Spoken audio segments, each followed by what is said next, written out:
Voy a dar mi punto de vista como ex viceministra, como profesora y como ciudadana, ya preocupada también de la educación. Cuando estuve en gestión, los 4 meses, que luego de manera de hechos violentos me sacan, hay un audio que claramente prueba ese hecho, me obligan a firmar todo eso por la incapacidad del señor ministro. Cuando estaba en gestión se le había sugerido como viceministra al ministro de Educación que no decrete la 4260, porque no había necesidad. Todo el sistema de educación regular trabaja con una normativa que los 151.000 profesores, directores departamentales conocemos, la RM01 quebrado 2020. En la que usted va a poder encontrar todos los procedimientos y actuados que se generan en el subsistema de educación regular. Solamente era necesario una RM o complementar a la 001 para migrar a estas otras dos modalidades de atención, virtual y a distancia. Como el ministro desconoce qué normas rige el subsistema de educación regular, ha cometido y ha hecho incurrir en error a los ministros y a la señora presidenta, primer punto.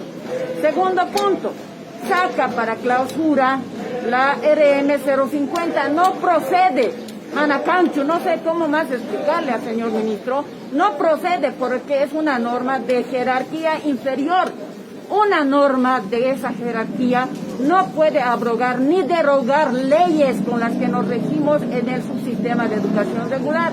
Tampoco el decreto supremo tuviera que derogarse o abrogarse para sacar la RM050.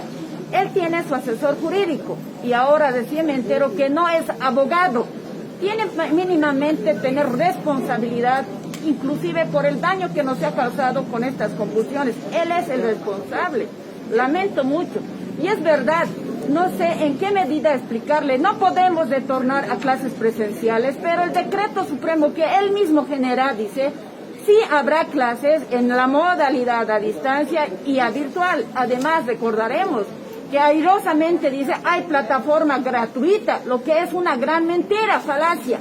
Lo único que tiene el sistema o el Ministerio de Educación para prestar servicio es un sistema web de contenidos, que tampoco tiene contenidos. En mi gestión hemos preparado la dosificación del currículum base, 3.080 fichas educativas que son contenidos en las que contiene logros de aprendizaje, prácticas, análisis y la evaluación. Esto tenía que ser entregado a los casi 3 millones de estudiantes. Primero tenemos que consolidar y fortalecer con lo que es la modalidad que tanto dice él, virtual. Eso es lo que tenemos que consolidar y eso es lo que ahora podemos. Yo doy toda la razón y me alegro que haya salido la acción popular probada esa demanda y que nos haya dado fe en lo que yo digo y en lo que el magisterio dice y en lo que los padres reclaman y la población boliviana conoce. No podemos incurrir en error en esta clase de normativas y ser autoridad en calidad de ministro.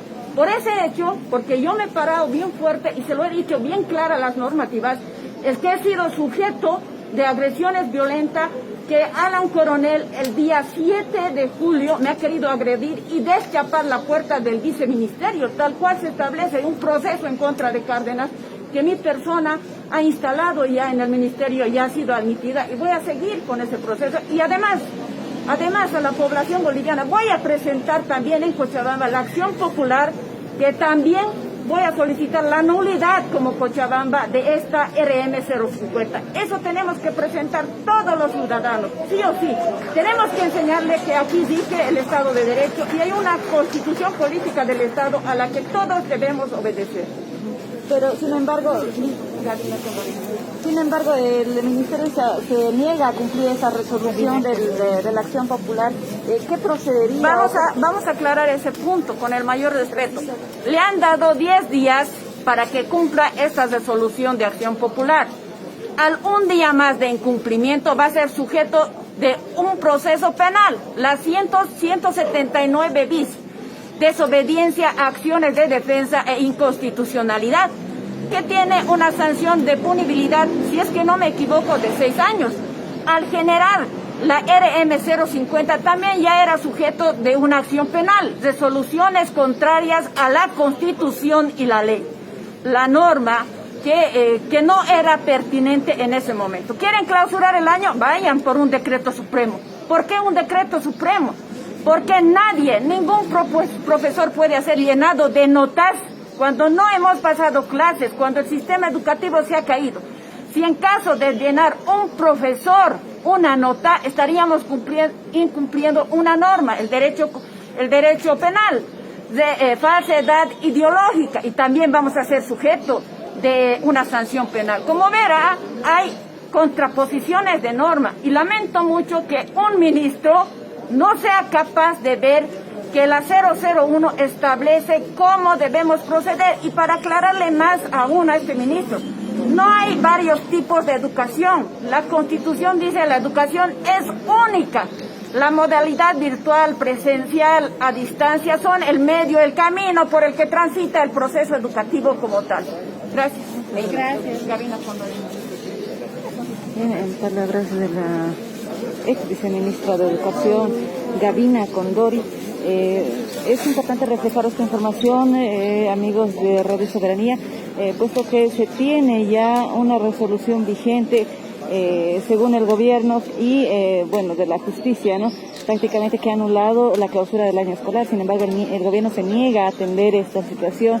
Ellos han ratificado el cierre de la gestión escolar. Sin embargo, esta ex autoridad nos indica que esto no procedería y que por lo tanto, al no cumplirse con ella, se tuviese algún tipo de proceso penal en contra de las autoridades en educación actuales. Es en ese sentido que también ella ha manifestado muchas otras situaciones que se han visto en el Ministerio de Educación previo a esta situación. Ella ha sido despedida de su cargo precisamente por estar en contra de las resoluciones que había dictado el ministro Víctor Hugo Cárdenas y que prácticamente anulaba las situaciones para promover la educación, los insumos, las herramientas que se les podía dar a los estudiantes a nivel nacional.